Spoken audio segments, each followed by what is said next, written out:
3 wide receivers you could depend on, and a running back, where's Cole fit? Cole Kmet should be the safety valve for Caleb to get first downs on the sidelines. You would think. As an opinion now on who should be cut from the Bears, the deadlines are somewhat coming up, but free agency starts in a couple of weeks. So everybody's looking for a way the Bears can save cap space. I have a list of players that I've kind of crowdsourced. Articles from NFL.com, articles from USA Today, ESPN, of players that have been suggested that the Bears cut. Yes. I'm going to give you those players, and you're going to tell me whether they should be on the roster next season for the Bears. All right, Jack, what do we have? First off, I think this is an easy one. Gerald Everett. Bears can save $6.8 million in cap by cutting him. $4.8 million dead cap, so you lose that money. But $6.8 million cap it saved in cutting Gerald Everett. Do you cut Gerald Everett? 100,000%. Gone. That's the number Get one. out. I never understood the fascination of getting him the ball over Cole Kmet. I understand that the previous offensive coordinator had a relationship with Everett, trusted Everett in Seattle, with the idea that Cole Kmet got nothing or got very little and Everett got touches. I never understood that. You could do both. I think you'd go with Cole Kmet, who's been here longer, but Everett would be number one. $6 million. Okay, so I'm doing the math here. $6 million. What's the next one? Cole Kmet, you can save $8 million by cutting him this year. This one's been kind of a popular one. I know Abdallah was on the show about a week ago now and got some flack for it online because people love Cole Kmet, but Abdallah said he doesn't do a whole lot outside of just catching the ball and a little bit of blocking. Well, here's the thing. If you're going to do that, who replaces Cole Kmet? I wouldn't do it. You can't have both your tight ends and now create another hole at tight end. That's too much to do in the offseason. I'm okay with Cole Kmet on this roster. I'm not going to speak for Adam, but I'll just say, because I was on the show with him, and he was sitting in for Kap. It was a suggestion because you're wondering whether or not you could upgrade that position at tight end. He wasn't trying to throw him out the door. He was saying that, what if? And now all this is what if. If the Bears cut Cole Kmet, what's the Bear fan going to do? You're going to turn in your jersey. You're not going to come to Soldier Field. You're not going to watch Bears games. The machine rolls on. I think Cole Kmet is better than what we've seen. But here's the thing: another regime, another opportunity to shine, and in an offense, Captain, in which you've got right now 3 wide receivers you could depend on and a running back. Where's Cole fit? Cole Kmet should be the safety valve for Caleb to get first downs on the sidelines. You would think. I completely agree with you, and I think having Ben Johnson and this different offense here, I think they will take advantage of him. A year from now, if he doesn't have a good year, okay, that's a different story. He's not going anywhere. It would be nice for Cole to also catch the ball every now and then. Got to throw it to him. What do you have, 3 or 4 games where he had 1 target? Remember that last game? A couple of drops. He wouldn't have expected the ball because it doesn't come to him very often. All right, so I will say no to Cole Kmet at this time. He's only 25 years old, too, and tight ends typically age pretty well. I mean, he's probably got 7, 8 more seasons of good NFL play left in him. Sure. Again, it's what Cap just said, though. He's got to get the ball. And again, it's not like he's not Kelsey. He's not, one of the upper echelon tight ends in the National Football League. The guy from Detroit as well, Cap. Detroit tight end. Laporta? Sam Laporta, yeah. He's a beast. That's different. It's a whole different level. That's a different tier. George Kittle. Yeah, there's a bunch of guys. So I'm going to say no to Kmet for now, but give us the next one. The next one is the kicker, Cairo Santos. The Bears can save, it's $2 million if they were to cut him. I think this is obvious. Move on from Cairo Santos. Get a rookie kicker on a cheap deal. He's not hitting long field goals. I feel like Ben Johnson's going to want a guy who he can at least try from 60 yards with. Cairo Santos is not that guy. Good luck with that in Soldier Field in cold weather. It's not like kicking indoors in Detroit. Cap, do you know a kicker that can kick with a low trajectory? Maybe a little bit higher trajectory than we saw last year. I'm sure they're out there, and I'm sure they can make a move there. Mm-hmm. And I'm not telling you I'm pining to keep Cairo Santos. I'm just telling you he's wildly accurate. He's very good in terms of being accurate. You're kicking in one of the toughest buildings to kick in. This is not Ford Field. This is not Minnesota's indoor stadium. This is kicking in freaking Soldier Field right off the lake. Well, I certainly have a kicker that the Bears could look at. Used to play Rodrigo Blankenship? No, Justin Tucker. Wow. Let's go.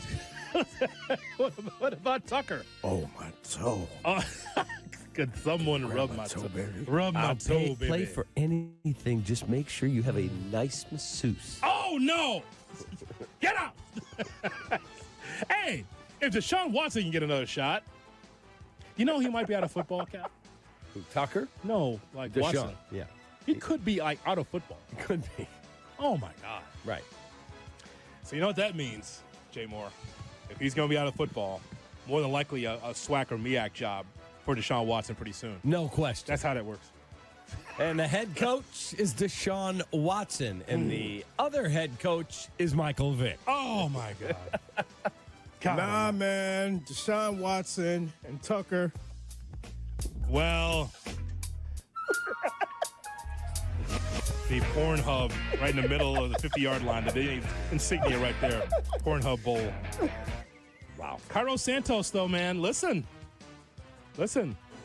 Jack, can you guarantee me someone better in those conditions? Because it's not just a kicker in the dome.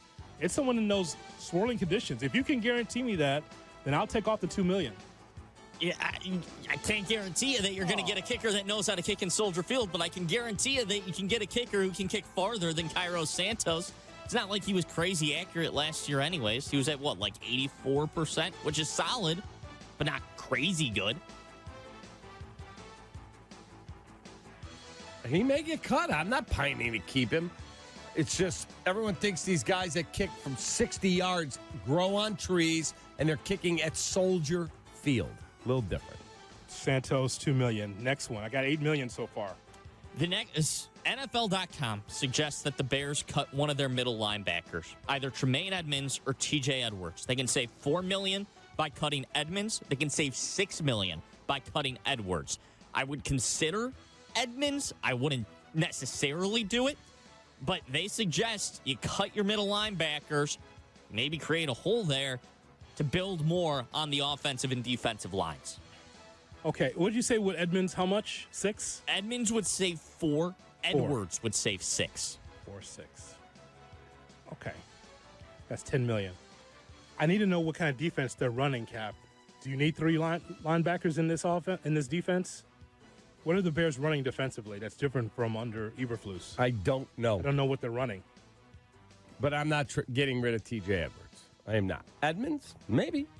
I think that'd be crazy again. Why would you create a hole at middle linebacker and get rid of your best middle linebacker at this point when there's already so many holes Like to the fill? most obvious You can't one is create Gerald another. Everett. No, but he's going through the list, though, and this is why you have Jack Sanborn, my friend. He steps right in there, and he's on Restore commercials. Don't you see? That's what you have Jack. That's what you have Jack Sanborn for. Correct. Get a billboard out on 294. Restore. But he's got a good head. He's already got hair. Doesn't matter. Restore. That's it. Come on, man. Cap, we were behind Jack Sanborn all the way, and now we asked there yesterday what's going on with Jack Sanborn. What happened there? He disappeared. Where was the impactful plays he had in the first year with the Bears? What happened? They didn't materialize last year. Change the defense on him? I mean, he was just a situational guy. What about DeMarcus Walker, AI Jack? That's up there. I can pull up the cap numbers, but that's definitely been suggested. I think that's okay. I think I would do I think he saves you $5.3 million. Anyone else, Jack? The other one, this is dependent on health, but this has been thrown around. Jaquan Brisker could save you $3 million. If he's healthy, I want to keep him, but he needs to be healthy, obviously. He says he's cleared, ready to go. I'm not cutting Jaquan Brisker. I would hope not. Walker, Everett, Santos. 5, 6, 11, 13 million. 13 plus million. Mm-hmm. That's what I've seen so far. And then what on about top Ryan of that, Bates? And then one of the linebackers, like you said, Edmunds or Edwards. What about Ryan Bates? For sure. Saves you $4 million. For sure. You can upgrade that spot. Mm-hmm. You're just not ready to win yet, Jack. That's what you just laid out, is that the Bears are not ready to win yet. You need to plug in some of these holes. And it's either through the draft or free agency, but you've got to be able to plug these holes. For those that think because you have a new coach and new coaching staff in place, and it's star-spangled, by the way, this coaching staff, up and down the line, it's like, wow, look at that resume, All that's great, Cap, but you can't do it without talent. And it's going to take, I would say, a year plus for the Bears to get to where they want to be. Remember, Detroit's still there. Green Bay's still there. Whatever you think of the Vikings. But the Bears have to dig themselves out of the basement. Are the Bears the Washington Commanders of next season? I don't know. I don't know how all that works. And Caleb also needs seasoning. Don't forget about that, too. We talk about all these holes that's on this roster. What about Caleb? Yet another offensive mind in his helmet. Another one. But this is the one that he's marrying. Okay. But even in that first year of marriage, it's okay for a couple of months, and then you find out some things. And then you have to be able to adjust. Correct. Can Caleb adjust to the marriage We're going to find out. of a demanding Ben Johnson? The salty mouth. Get comfortable with being uncomfortable. The salty mouth of Ben. That's it.